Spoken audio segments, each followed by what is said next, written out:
વડોદરાના કોટા દાંડિયા બજાર 4 રસ્તા નજીક પોલીસે બનાવેલો મંડપ તૂટ્યો. વાહન ચાલકો માટે બનાવાયો હતો મંડપ. પૂરપાટ ઝડપે આવતી લક્ઝરી બસે ટક્કર મારતા મંડપ તૂટ્યો હતો. ઘટના સીસીટીવીમાં કેદ. વડોદરાના ભાયલીમાં ચડ્ડી બનિયાનધારી ગેંગનો તરખાટ. મોનાલિસા લેક વ્યૂમાં ચોરીનો બનાવ સીસીટીવીમાં કેદ. બંધ ઘરમાંથી લોખંડનું લોકર માથા ઉપર ઊંચકીને લઈ ગયા ચોર. સિક્યોરિટી ગાર્ડ પાછળ દોડતા ચોર ટોળકીએ કર્યો પથ્થરમારો. ઘરના સભ્યો યાત્રાએ ગયા અને પાછળથી ઘરમાં ચોર ટોળકી ત્રાટકી હતી. એક ચોર માથા પર લોકર લઈને ભાગ્યો અને બીજા તેને રક્ષણ આપતા નજરે ચડ્યા. ચડ્ડી બનિયાનધારી ગેંગના આતંકથી ભાયલીના લોકોમાં ડરનો માહોલ.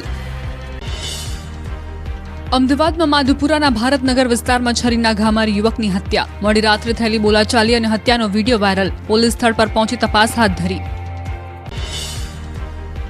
અમદાવાદના માર્ગો પર દોડતી બીઆરટીએસ બસના ડ્રાઈવરની બેદરકારીનો વિડીયો વાયરલ. ડ્રાઈવર ચાલુ બસે મોબાઈલ જોતા દેખાયા. મુસાફરોના જીવ જોખમમાં મૂકનાર ડ્રાઈવર સામે ઉઠ્યા સવાલ.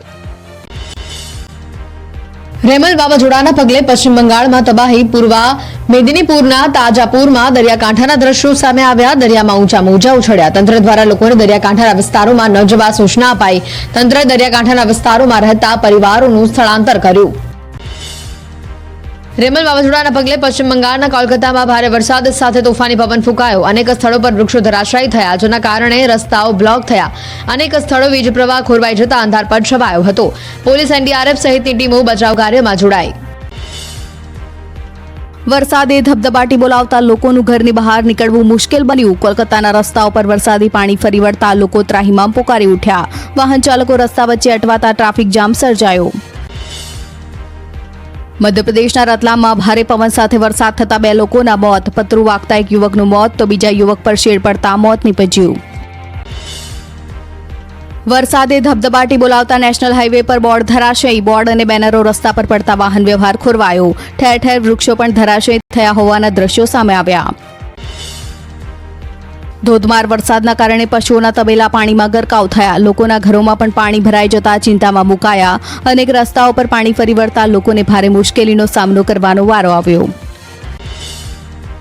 મધ્યપ્રદેશના શાહપુરના બુરહાનપુરમાં વાદળછાયા વાદળો બાદ વરસ્યો ધોધમાર વરસાદ. સતત અડધા કલાકના વરસાદમાં અનેક રસ્તાઓ થયા પાણી. આકરી ગરમી વચ્ચે વરસાદ પડતા લોકોએ લીધો રાહતનો શ્વાસ. મધ્યપ્રદેશના ખંડવામાં ઓમકારેશ્વરમાં ભારે પવન સાથે પડ્યો વરસાદ. તેજ પવનના કારણે અનેક મહાકાય વૃક્ષો ધરાશયી થયા. બીજી બાજુ રસ્તાઓ પાણીમાં તરબોળ થતા વાહન ચાલકો અને રાહદારીઓને પડી હાલાકી. ઝારખંડના જામતાડામાં દેખાઈ વાવાઝોડાની અસર. ભારે પવન સાથે વરસ્યો ધોધમાર વરસાદ. આકરી ગરમી વચ્ચે વરસાદ થતા લોકોને બળી રાહત. પવનની દિશા બદલાતા રાજ્યમાં ગરમીથી મળશે આંશિક રાહત. તાપમાનમાં 1 થી 2 ડિગ્રીનો થશે ઘટાડો. 25 થી 30 કિલોમીટર પ્રતિ કલાકની ઝડપે ફૂંકાશે પવન. દરિયાકાંઠાના વિસ્તારમાં ભેજવાળા અને ગરમ પવન ફૂંકાશે.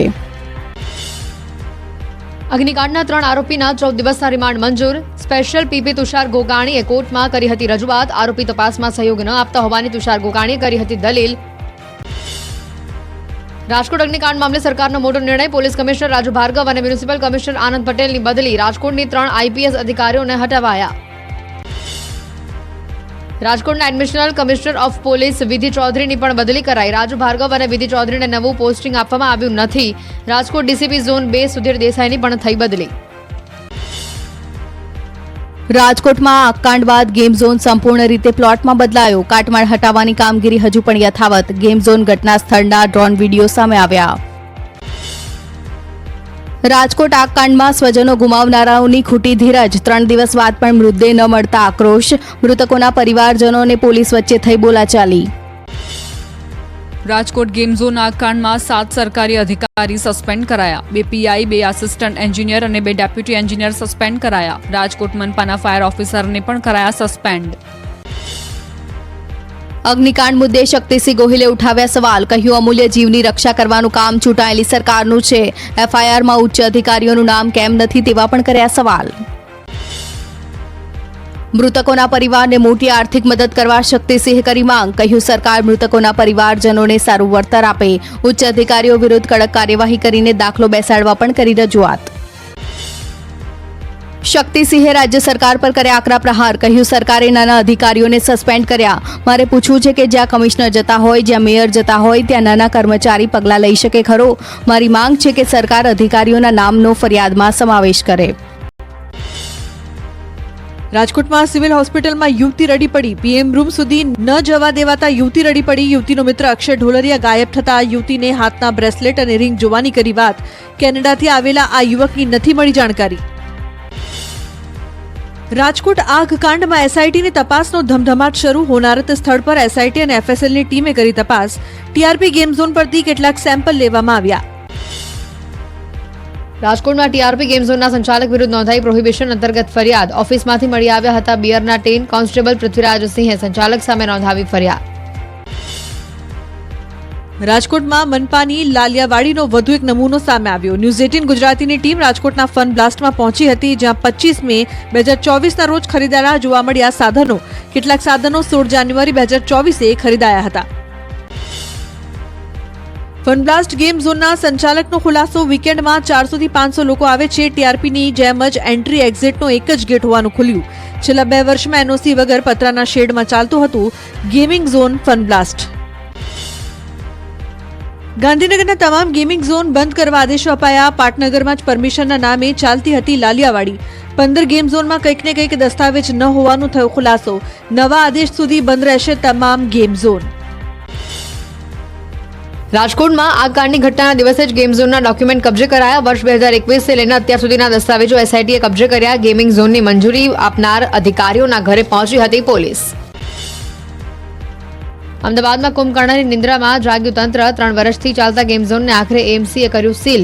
પૂરતા કાગળ અને ફાયર સાધન ન હોવાથી કરાઈ કાર્યવાહી. ગોતાના ફન ગ્રીટો અને સાઉથ બોપલના જોય બોક્સ પાસે નથી બીયુ પરવાનગી. નિકોલના ફન કેમ્પસ ગેમ ઝોન પાસે નથી ફાયર એનઓસી. જ્યારે ઘુમાના ફન ઝોન, જોધપુરના ગેમિંગ ઝોન અને ચાંદલોડિયા જોય એન્ડ જોયમાં ફાયર અને બીયુ પરમિશન જ નથી. રાજકોટમાં આગકાંડ બાદ શિક્ષણ વિભાગ પણ એક્શનમાં. ડીઈઓના આદેશ બાદ તપાસનો ધમધમાટ. ફાયર સેફટીના ઉપકરણો ચાલુ છે કે બંધ તેની થઈ રહી છે તપાસ. શાળા શરૂ થાય તે પહેલા ફાયર સેફટીનું સર્ટિફિકેટ લેવાનું રહેશે. ગેમ ઝોનમાં સર્જાયેલા અગ્નિકાંડ બાદ શાળાઓમાં ફાયર સેફટીને લઈને તપાસ હાથ ધરાઈ. વાડજની ન્યૂ વિદ્યા વિહાર સ્કૂલમાં ડીઈઓની ટીમે કર્યું સરપ્રાઇઝ ટ્રેકિંગ. ફાયર સેફટીની વ્યવસ્થાને લઈને તપાસનો ધમધમાટ. અમદાવાદમાં મનપાએ ગેમિંગ ઝોનની ચકાસણી પૂર્ણ કરી. 34 પૈકી 3 ગેમ ઝોન પાસે એનઓસી ન હોવાનું સામે આવ્યું. એનઓસી ન હોવાથી ગેમ ઝોન બંધ કરાયા. સામાન્ય ત્રુટીઓ ધરાવનારા ગેમ ઝોન પણ હાલ પૂરતા બંધ. ત્રુટી દૂર કર્યા બાદ મળશે ખોલવાની મંજૂરી. રાજકોટના ગેમ ઝોનમાં સર્જાયેલા અગ્નિકાંડ બાદ ફાયર વિભાગ એક્શનમાં. સુરતના બારડોલીમાં હેપી પ્લેનેટ ગેમ ઝોનમાં કરાઈ તપાસ. નિયમ મુજબના ફાયર સેફટીના સાધનો ન હોવાથી ગેમ ઝોન બંધ. ગીર સોમનાથના વેરાવળ પંથકમાં ગેમ ઝોન અને મલ્ટીપ્લેક્સમાં તપાસનો ધમધમાટ. ફાયર સેફટી સહિતની વ્યવસ્થાઓ અંગે ફાયર વિભાગ, પીજીવીસીએલ અને મામલતદાર સહિતના અધિકારીઓએ કરી તપાસ. સાંચી મલ્ટીપ્લેક્સ, ફોનિક્સ સિનેમા અને શક્તિ મોલમાં કરાઈ તપાસ. અગ્નિકાંડ બાદ અરવલ્લી તંત્ર જાગ્યું. પ્રાંત અધિકારી મામલતદારે લાયસન્સ વગર ચાલતા વ્યવસાય પર કાર્યવાહી કરી. મોડાસામાં આવેલો એક્વાલેન્ડ વોટર પાર્ક સીઝ કરાયું. વોટર પાર્ક પર આવેલા લોકોને રિફંડ આપી પરત મોકલાયા. વડોદરામાં 9 સ્થળો પર ગેમિંગ ઝોન અને ફન પાર્કમાં તંત્ર તરફથી કરાઈ તપાસ. કમાન્ડ બાગમાં જોય ટ્રેન સહિત બમ્પી રાઇડ ઉપરાંત અલગ અલગ 14 ગેમ ઝોન બંધ કરાયા. નવસારીના વિશાલનગરમાં ફનકીદો ગેમ ઝોનમાં ચેકલિસ્ટની સાથે તંત્રે તપાસ હાથ ધરી. ગેમ ઝોનમાં બનાવેલા કેફેટેરિયામાં વેન્ટિલેટરની વ્યવસ્થાની ચકાસણી કરાઈ. તપાસ રિપોર્ટ બન્યા બાદ કાર્યવાહી કરાશે. રાજકોટના અગ્નિકાંડ બાદ ખેડામાં તંત્ર દોડતું થયું. નડિયાદમાં મોલ, મલ્ટીપ્લેક્સ અને ગેમ ઝોનમાં કરાઈ તપાસ. મામલતદાર, ચીફ ફાયર ઓફિસર સહિતના અધિકારીઓએ કર્યું નિરીક્ષણ. તમામ પાસે એનઓસી અને ઇલેક્ટ્રિકલ સર્ટિફિકેટ હોવાનું સામે આવ્યું. અગ્નિકાંડ બાદ પોરબંદરના શિવ મોલમાં ગેમ ઝોન સીલ કરાયો. ફાયર એનઓસી ન હોવાથી તંત્રએ કરી કાર્યવાહી. આ દરમિયાન પોરબંદર નગરપાલિકાના ચીફ ઓફિસર અને ફાયર ઓફિસર સહિતના અધિકારીઓ રહ્યા હાજર. જૂનાગઢનું રોયલ ગેમ ઝોન સીલ કરવામાં આવ્યું. ફાયર એનઓસી વિના ચાલતું હતું આ ગેમ ઝોન. મનપા કમિશનરના આદેશ બાદ કરાઈ કાર્યવાહી. અમદાવાદની સરકારી હોસ્પિટલમાં વ્યવસ્થાના અભાવને લઈને વિપક્ષના પ્રહાર. દર્દીઓને ગરમીને કારણે પંખા સાથે લઈ આવવા પડતા હોવાનો લગાવ્યો આરોપ. હોસ્પિટલને સ્માર્ટ બનાવવા કોઈ કામગીરી ન થતી હોવાનો વિપક્ષે કર્યો આક્ષેપ. બનાસકાંઠાના ધાનેરામાં ઉપાશ્રય અને જિનાલય બનાવવા અંગે વિવાદ છેડાયો. શિલાન્યાસ બાદ માત્ર ઉપાશ્રયનું કામ શરૂ થતાં 14 સાધ્વીજી મહારાજ ઉપવાસ પર ઉતર્યા. જૈન સમાજમાં વિવાદ થતા ધારાસભ્યોએ સ્થળ પર પહોંચી સમાધાનના પ્રયાસ કર્યા. બનાસકાંઠાના આખથડા નજીક યુવકની હત્યા કરનાર 13 આરોપીની ધરપકડ. જૂની અદાવતમાં જાહેર રસ્તા પર કરાઈ હતી યુવકની હત્યા. પોલીસે હત્યા કેસમાં કુલ 13 શખ્સોને કર્યા જેલ હવાલે. અમદાવાદના વસ્ત્રાપુરમાં એક હોટેલમાં બજરંગ દળના કાર્યકરોએ વિધર્મી યુવક અને હિન્દુ યુવતીને ઝડપ્યા. યુવકે બનાવડાવ્યો હતો યુવતી મુસ્લિમ હોવાનો ખોટો આધાર કાર્ડ. બજરંગ દળના કાર્યકરોને જાણ થતા કાર્યકરો હોટેલમાં પહોંચ્યા. સમગ્ર મામલે પોલીસે તપાસ હાથ ધરી. ઝારખંડના ગિરિડીહમાં ગુરહા ગામમાં અજાણ્યા લોકોએ કાચા મકાન પર કર્યો હુમલો. ઘરમાં સૂતેલા લોકોનો માંડ બચાવ. 25 જેટલા અસામાજિક તત્વોએ ઘરને કર્યું ધ્વસ્ત.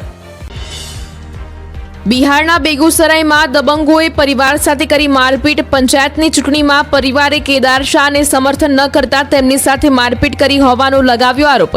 કેદાર શાહે હુમલો કરાવ્યો હોવાનો પરિવારે લગાવ્યો આક્ષેપ. રાજસ્થાનના ઝુંઝુનુમાં એક યુવતીએ કૂવામાં લગાવી મોતની છલાંગ. આસપાસના લોકોએ પોલીસને જાણ કરતા પહોંચી ઘટના સ્થળે ક્રેન અને દોરડાની મદદથી યુવતીને બહાર કાઢીને સારવાર માટે લઈ જતા સમયે યુવતીનું મોત. રાજસ્થાનના ઉદયપુરમાં ગેરકાયદે નશાકારક પદાર્થ પકડવા પોલીસની ઝુંબેશ. ટીડી પોલીસે બિયરનો ગેરકાયદે સપ્લાય થયો હોવાની માહિતી મળતા કરી હતી નાકાબંધી. પોલીસે ગેરકાયદે બિયરના બોક્સ જપ્ત કરી આરોપીઓની કરી ધરપકડ. રાજસ્થાનના કોટામાં એકસાથે 3 લોકોના મળ્યા મૃતદેહ. ફૂટપાથ પર રહેતા 3 લોકોના નીપજ્યા મોત. આકરી ગરમીમાં શેકાઈ જવાના કારણે મોત થયા હોવાની આશંકા. બનાસકાંઠાના અમીરગઢમાં બાળકો માટે તૈયાર કરાયો હરતો ફરતો સ્વિમિંગ પૂલ. ટ્રેક્ટરની ટ્રોલીમાં પાણી ભરી બાળકોએ માર્યા ધુબાકા.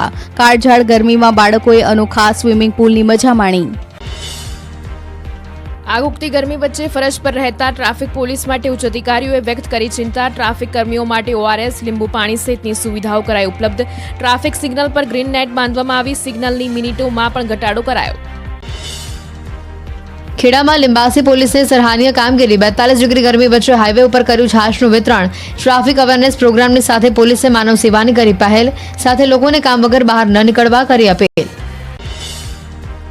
આકરી ગરમીની રક્તદાન પર થઈ અસર. જામનગરની સરકારી ગુરુ ગોવિંદસિંહ હોસ્પિટલના બ્લડ બેંકમાં દાતાઓની સંખ્યામાં ઘટાડો.